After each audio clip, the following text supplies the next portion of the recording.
This is TechCrunch. OpenAI's research on AI models deliberately lying is wild. I'm Imran Sheikh, and your Saturday Daily Crunch featuring 3 big tech headlines and some startup business news starts right now. Mastodon, the nonprofit organization that maintains the software powering the decentralized alternative to social networks like Threads and X, has a new plan to make money. Instead of relying entirely on donations and grants as before, the company announced this morning it'll now offer paid hosting, moderation, and support services for organizations that want to join the open social web. Now, that network, also called the Fediverse, offers a way for individuals and organizations to set up their own servers that interconnect with others that run the same protocol, ActivityPub. While anyone can establish an account on a public Mastodon server, some organizations and entities would prefer to run their own so they can set their own rules and manage the service as they see fit. However, server setup and management require at least some technical knowledge.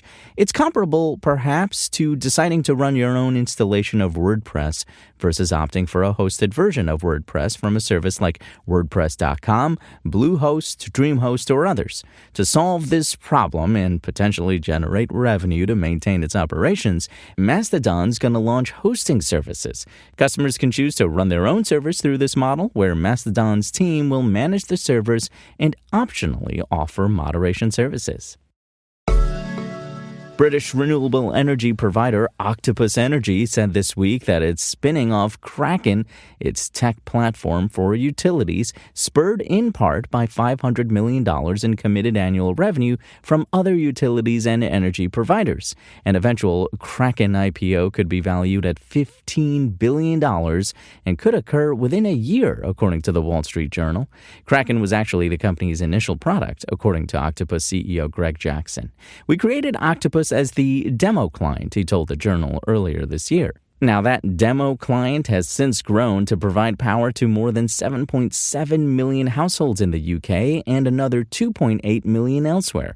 The spin-off would help Kraken minimize conflicts of interest as it signs deals with utilities and power providers that aren't Octopus, the company said. Octopus originally set the spin-off in motion last year.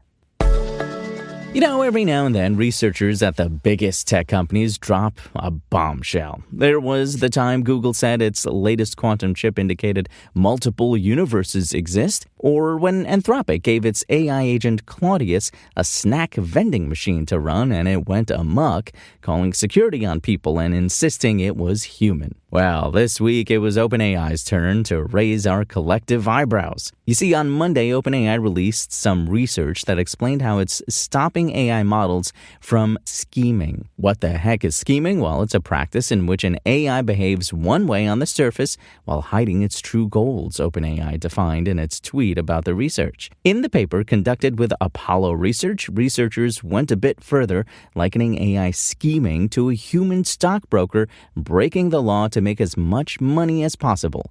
The researchers, however, argue that most AI scheming wasn't that harmful. The most common failures involve simple forms of deception. For instance, pretending to have completed a task without actually doing so, they wrote. Oh, is that all? The paper was mostly published to show that deliberative alignment, the anti-scheming technique they were testing, worked well. But it also explained that AI developers haven't figured out a way to train their models not to scheme.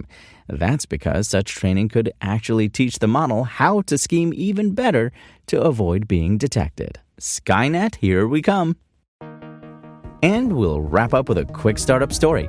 Jar, an Indian fintech startup that allows users to invest in gold, has turned profitable by helping millions of first-time savers use its app to build digital gold holdings. While many consumer fintechs focus on affluent urban users or credit products, Jar has gained traction by offering a culturally familiar asset, gold, as a low-barrier entry point to saving.